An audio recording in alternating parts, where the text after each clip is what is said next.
Hello everyone. So today we are going to talk about the Scikit-learn library in Python, and let us see the table of contents. So we have prerequisites first. We'll see what the prerequisites for this are. We'll have a brief introduction about the library. Then we'll see about the features that Scikit-learn has to offer, and then we'll go to a sample code or a basic code which we'll see. So let us start. So what are the prerequisites? So machine learning and Python are the prerequisites. Machine learning, since scikit-learn is mostly based on data modeling and has a lot of machine learning algorithms in it. And if you do know machine learning algorithm, it will be very good and you will definitely understand what scikit-learn is all about. But if you do not know what machine learning is, then you should definitely go and learn about it and see what it is all about. So just to give a brief, machine learning is a part of artificial intelligence in which you train a model based on certain data you have, and based on that you make certain predictions. For example, if you want to predict the price of a house based on various categories or various features that you can say, like let's say the number of beds, the location, and does it have a maybe garden or some kind of compound, etc. So you use various features and you make a prediction, and you also have metrics through which you can decide whether that prediction is good or how good is my prediction. So that is what machine learning is about, and we have various algorithms in it which are clustering, regression, classification. Inside each we have various algorithms, and make sure you do know all about that before we proceed with scikit-learn library.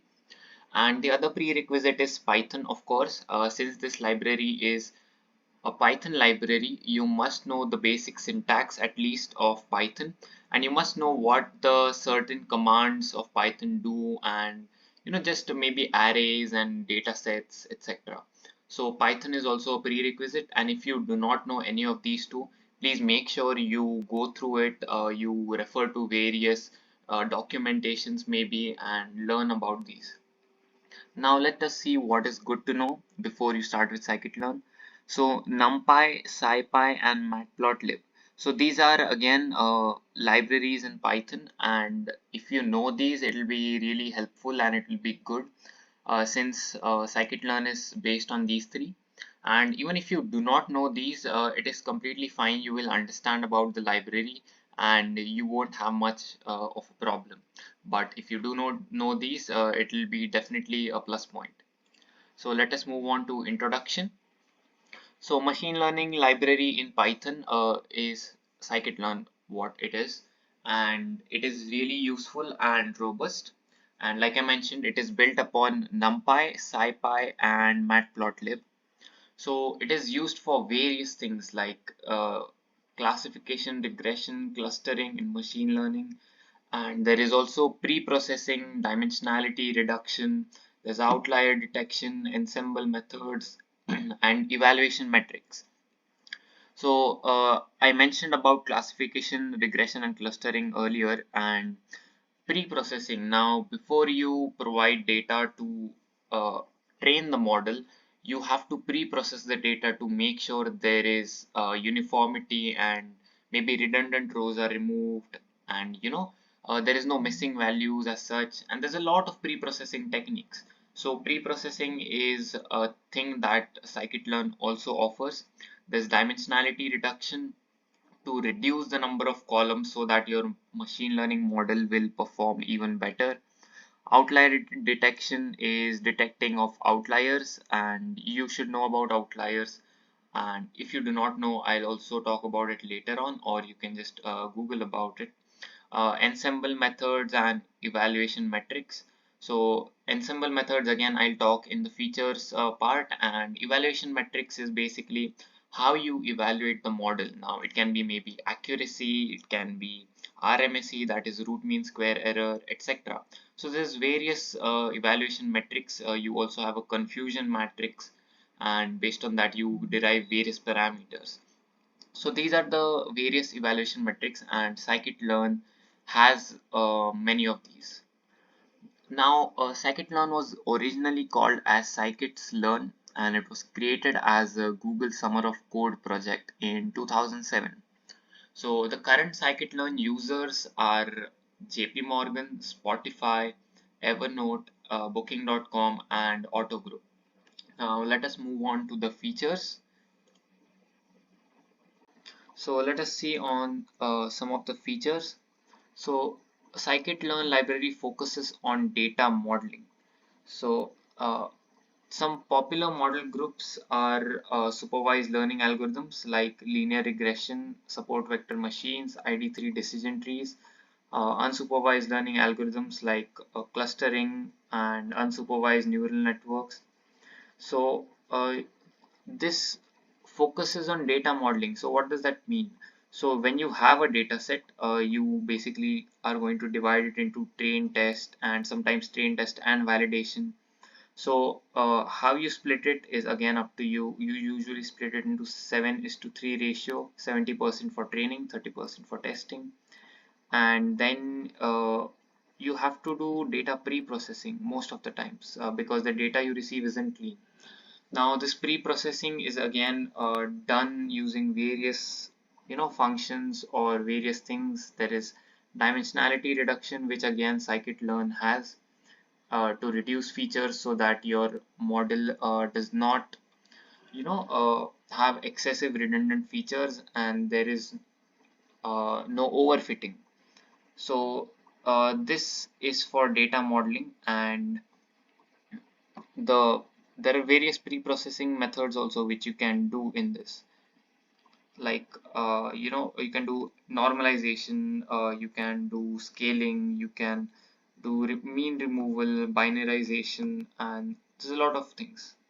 Binarization is basically encoding, which is again a part of pre-processing. So assuming you already know those things or you might learn about them in future, let us proceed with the Scikit-learn. So what are the other features? So there's also cross validation to check the accuracy of models on unseen data. So this will help your model be trained properly, and when you have a lot of data and you have to predict upon new data, so cross validation will really help increase the accuracy of your model. And there is dimensionality reduction, like I mentioned earlier, to avoid overfitting. Uh, of course, there are some algorithms which are not affected by the number of columns or the number of features in the dataset, like a random forest, because random forest will randomly choose a certain number of features. So even if there are 100 features at a time, it will choose around 5 or 7 based on what you decide as the number. So random forest does not require dimensionality reduction for the data, but other algorithms do require it, like decision tree, for example.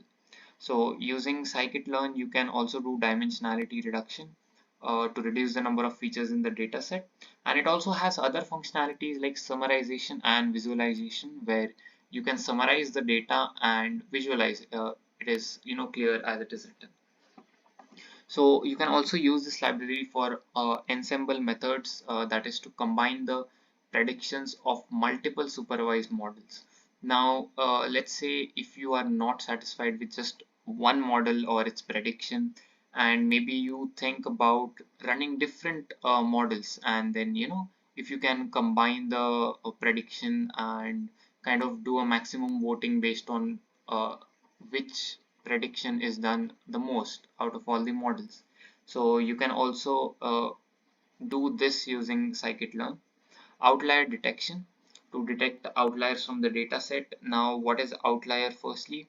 So outliers are any values that lie beyond a specific range.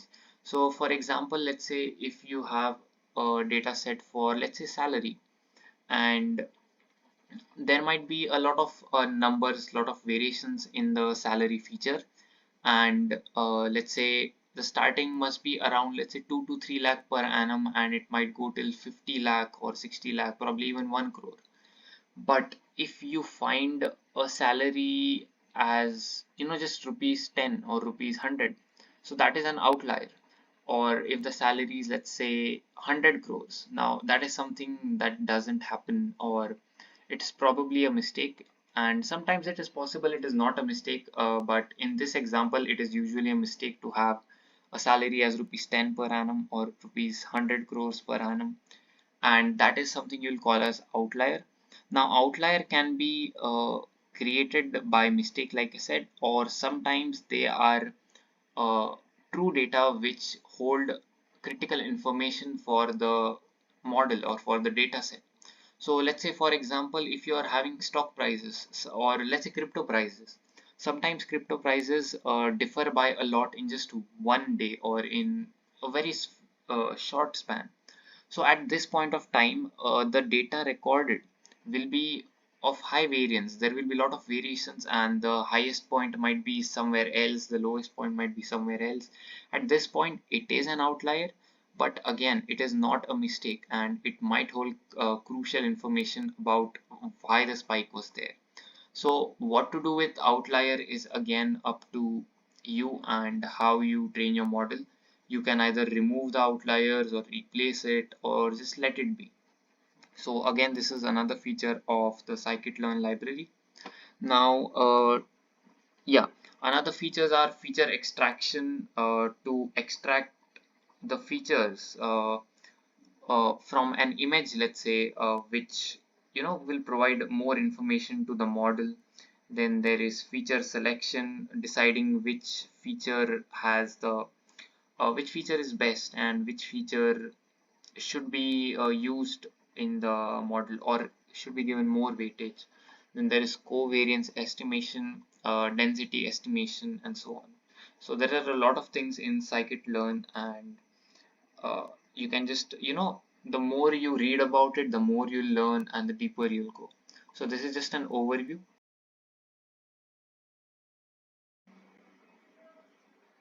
Okay, so let us see a sample code for this. So we'll write from sklearn dot datasets import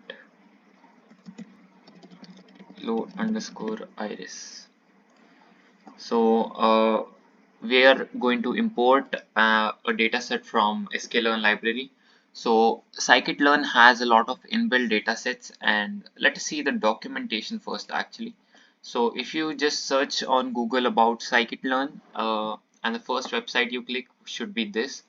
So you can see this is the official scikit-learn page or the website, and it will tell you basically everything about the library. You can see the classification. You can click on examples to see the examples. Algorithms, it will show you about algorithms. We have SVM, random forest. For clustering, we have k-means, spectral clustering, regression, nearest neighbors, random forest. There's dimensionality reduction, and a lot of things. So you can just explore it on your own. And talking about the data sets, you can just search data sets over here,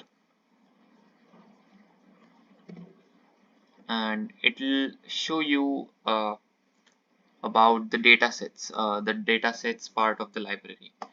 And there's a lot of things in it. So you can see, let's say, there's dataset transformations, but we want to talk about loading the dataset. So you can just go to dataset loading utilities, and you can just see the kind of databases or the datasets they have over here. So there's real world datasets, this generated datasets, other datasets including images, and what we are loading is the iris plant dataset. And there's a lot of datasets, like I said, this Boston house price, this diabetes, wine recognition, breast cancer, etc. So you can just go through it in your free time, and just try loading different data sets and performing various pre-processing maybe, or just go through them, maybe just see the kind of features it has. And for this data set which we are loading, we can see the number of instances is 150. The attributes are 4 and 4 numeric, and the other are predictive attributes. we have sepal length, sepal width, petal width, and the classes which we have to predict basically. So there's no missing attribute values, and you can just read all about the data set over here. And moving on, let us go ahead with the code. So we're going to load the data set over here and just store it into a variable named iris, load underscore iris. So let us just see if this is giving any errors so far. No, it is not. You can see the small green tick over here. Okay, so in case I haven't mentioned, this is a Google Colab, and you can run any Python codes over here. You do not have to download anything. It's an online tool, and just search Google Colab and you can run any of your Python code or train your machine learning models over here. So yeah, let's go ahead. So I'm going to take a variable named x and load all the data from the iris variable into it. Now let's say I want to extract the column names from this data set. So I'll just put it into a variable. Let's say call underscore names equals to iris dot feature underscore names. So right, so we are going to load all the feature names. Features is basically the columns in the data set. We are loading it in this, and let's also load the target names. Like over here you saw that we have certain uh, certain features that you can predict over here. So you can see the class. So these are the features that you can predict, or the predictive attributes. So those would be your target names. So I'll just take target underscore names and I'm going to load it with iris dot target underscore names. So let us see if this has any problem so far. No, it doesn't. You can see the tick over here. And now we just print these things that we have loaded. Print, let's say, column names, and you'll just, okay, let's give a space. Then you can just put comma and our variable name. So call names over here, which is the variable we have used to store the feature names of the data set. So let us see if it is printing. So it is printing the column names. Like you can see, there's sepal length, sepal width, petal length, and petal width. And now we'll print the target names.